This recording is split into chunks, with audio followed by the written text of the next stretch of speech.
What's up, everybody? Hello, Flagrant, the podcast. It's your man, Flagrant DM. I'm in here with my brother, Sean B. Flagrant. You know, we had to stop in and check in with y'all after the drama that went down in L.A. last night. The Lakers had their home opener against the Rockets. Deep into the fourth quarter, it was a close game, and then all of a sudden, controversy erupted. Brandon Ingram, James Harden set it off, and then Rondo and Chris Paul, punches were thrown. Guys were ejected, texts were handed out, some suspensions are coming down. Sean B., let's get your take on it. How'd it go down last night, man? Oh, man. So first of all, let's start off in the beginning, man. Okay, this is LeBron James' first home game as an LA Laker. You know what I'm saying? That's what This is so crazy, because it's not like, okay, boom, he been playing in LA. This is the first thing, the game that you're going to remember, the first one, and all this shit went down. So let's start it off, okay? And plus, Floyd Money Mayweather was there sitting in the front row, which made it even more funny because, this actually had a fight, like an actual real fight. Punches were actually thrown in this. So that's why we had to come on here and talk about it, because you don't ever get a real fight in the NBA. But anyway, not usually. Like, usually it's just a bunch of talking and guys back off. But that's it. So let's fast forward. The game was pretty much it was close, very close actually. 1 point game. 4 minutes and 13 seconds left in the fourth quarter. The problem was James Harden, like we talked about a little earlier when the game was going on. The problem was James Harden was getting anything he wanted to. Yep. He was torching anybody who guarded him, and most importantly, in his last sentence at this 4-13 mark, it was Brandon Ingram. So he basically gets off, crosses him down, goes in, there's a layup. He wants to foul. So he's arguing with the ref, like, where's my foul? Like, it's got to be a continuation on the layup.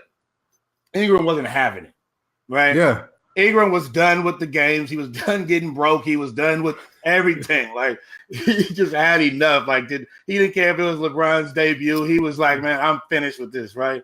So he goes up and pushes James Harden in the back, shoves him. I'm not talking about like no little like get off me. I'm talking about like a statement, like a 10-foot.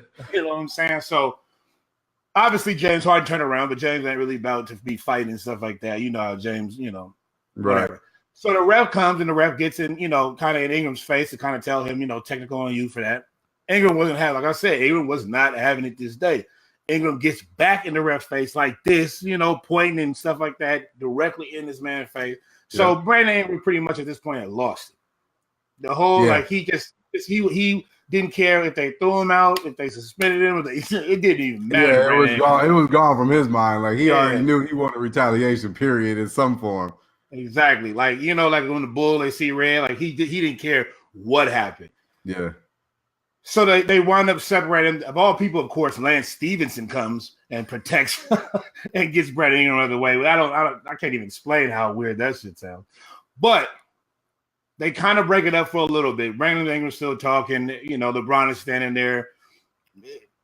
Anyway, so what we see on the TV, it kind of shades off and shows, James Harden kind of walking away, talking a little bit, but kind of walking away from the situation. All of a sudden, boom. Things break off on the left side of the court, back where all the stuff was going on. It's Rondo, it's Chris Paul in the middle of just, I wouldn't say haymakers because he wasn't throwing haymakers. Chris Paul with the Phantom punches was looking like a Rocky movie. You know how they do the boxing scenes in Rocky where it's like, Exactly.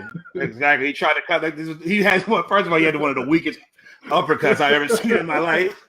He did like this. I was like, "Come on, Chris." I know he kind of startled you with the punches, but Bazooka Joe from Tyson's Punch Out. All right, they all need classes. They need to get Floyd and have him teach him all classes on how to throw punches. But that was sorry, but it was a fight. So nonetheless.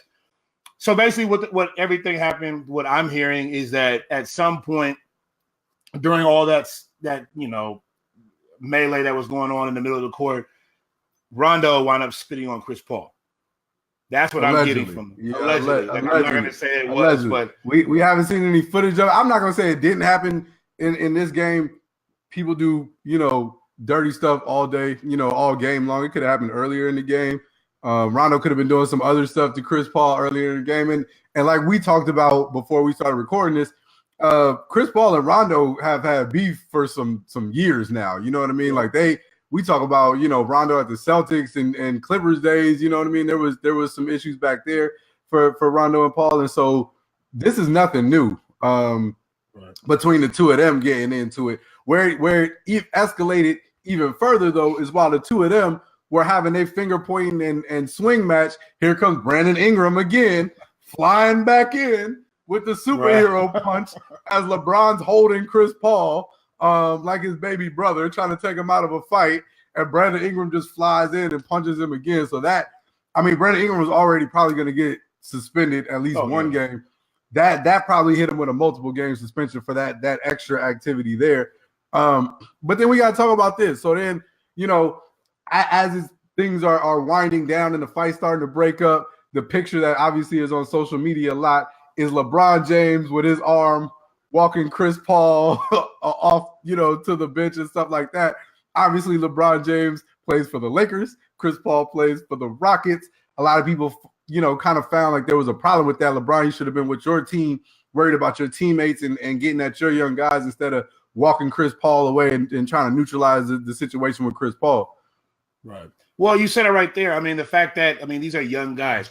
LeBron James is not playing with seasoned veterans that understand about him and Chris Paul's banana boat gang, and they care about that. They want their leader, who literally just came, this is only the second game in the clubhouse, they want him to be with them. They want them to have their back. So it shows like this is a team. It didn't look like it. I mean, yes, he could have just been breaking it up, but it looked like LeBron was just more concerned about his friend than he was his team. I don't know. I don't know how they're going to take it.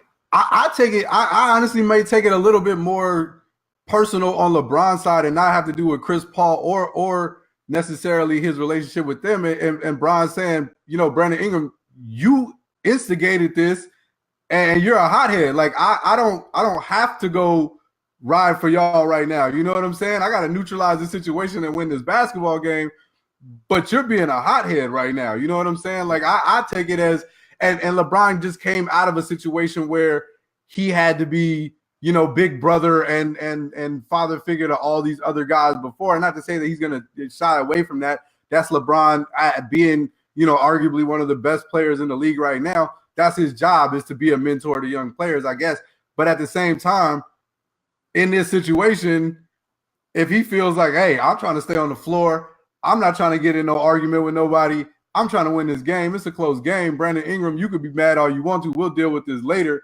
I can understand that from LeBron. You know what I'm saying? I can understand him not jumping up in Chris Paul and James Harden face because he got a game to win. Your home opener. You know what I'm saying? Like, I still got to win this game.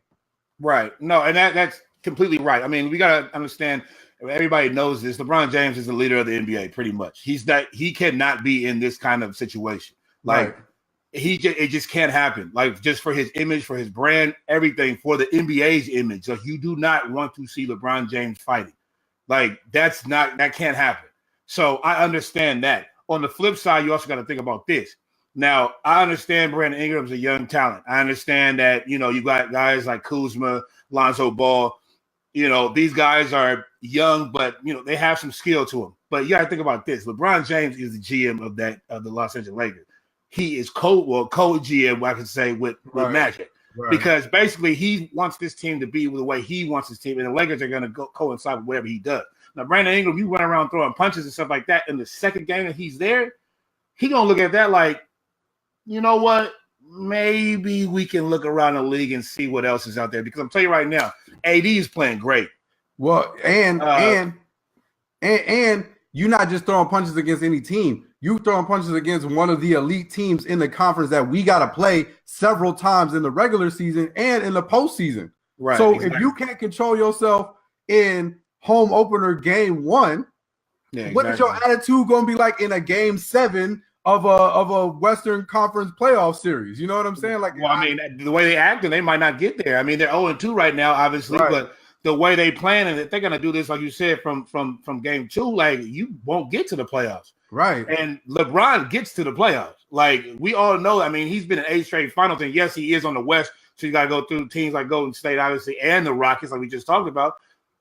But and not just them, though. Like, you look at Utah playing tough. Exactly. I don't even want to say it, but Phoenix is actually kind of trying to play some basketball right now. You know what I'm saying? Hey. So it's not a cakewalk in the East Coast. No. You know what I mean? And so LeBron understands he's got to stay focused. And if these guys don't want to be focused,